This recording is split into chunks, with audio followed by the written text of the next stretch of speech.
जय हिंद, वंदे मातरम मेरे प्यारे बच्चों। आज आप लोगों के बीच एक बहुत ही छोटा सा सवाल आप लोगों के बीच हम लेकर के आए हैं और जो बोर्ड एग्जाम की दृष्टिकोण से बहुत ही महत्वपूर्ण है।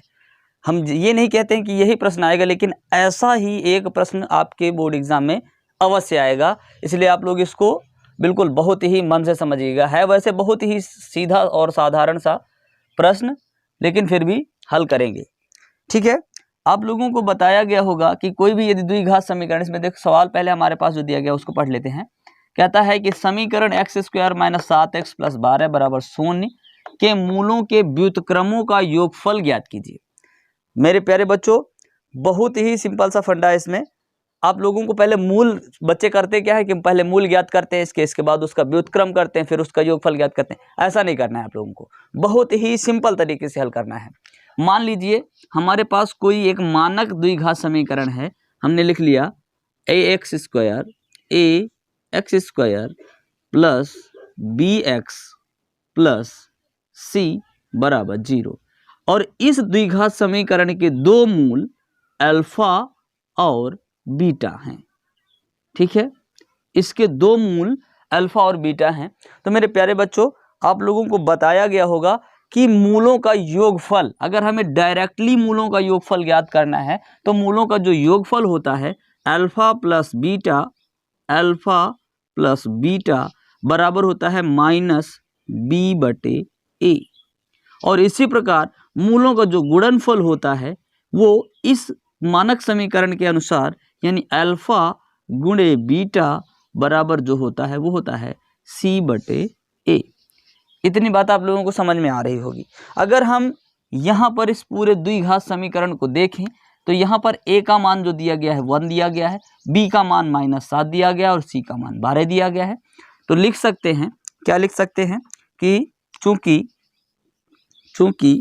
a बराबर दिया गया है 1, a बराबर दिया गया है 1 और b बराबर दिया गया है -7 और c बराबर जो दिया गया है c बराबर वो दिया गया है आप लोगों को 12, ठीक है। अगर हम यहाँ पर से अल्फा प्लस बीटा का मान निकालना चाहें तो हो जाएगा अल्फा प्लस बीटा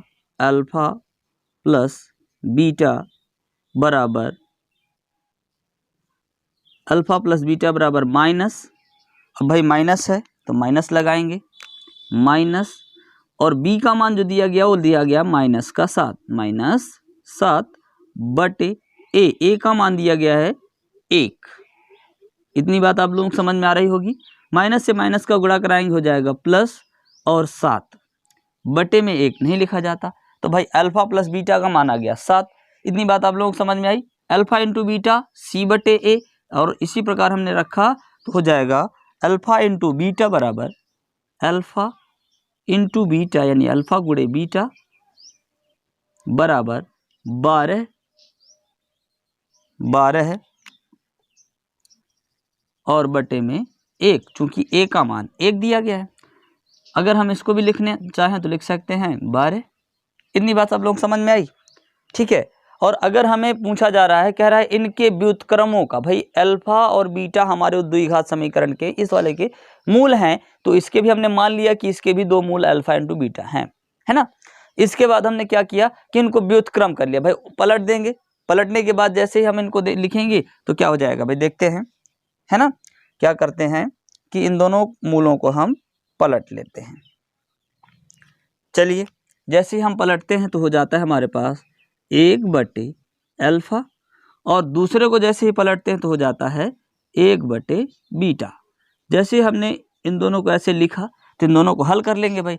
जैसे हम हल करते हैं तो दोनों का जो एलसीएम लघुत्तम आएगा वो आ जाएगा अल्फा इंटू बीटा, और जैसे हम इनको त्रिय गुणा कराएंगे, भाई अल्फा का इसमें भाग देंगे बीटा बढ़ जाएगा, बीटा का 1 से गुणा कराएंगे तो आ जाएगा बीटा, है ना भाई। और प्लस बीटा का भाग दिए तो भाग जाएगा अल्फा बार, और अल्फा का 1 से गुणा कराएंगे तो हो जाएगा अल्फा। यानी यही हमारे सवाल का आंसर। लेकिन अभी नहीं, क्योंकि अल्फा प्लस बीटा का मान हमारे पास दिया गया है 7 और अल्फा इंटू बीटा का मान दिया गया है 12, तो हम इसमें रख देंगे, क्या हो जाएगा अल्फा प्लस बीटा का मान दिया गया भाई 7 और अल्फा इंटू बीटा का मान दिया गया है 12, तो लिख दिया 7/12। यही हमारे इस पूरे सवाल का हल है। भाई इसमें ना तो आपको मूल ज्ञात करना है ना ही कुछ करना है, सीधे से सवाल का आंसर लिख देंगे। अतः अतः अतः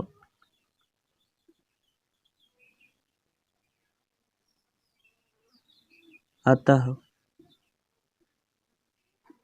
मूलों के व्युत्क्रमों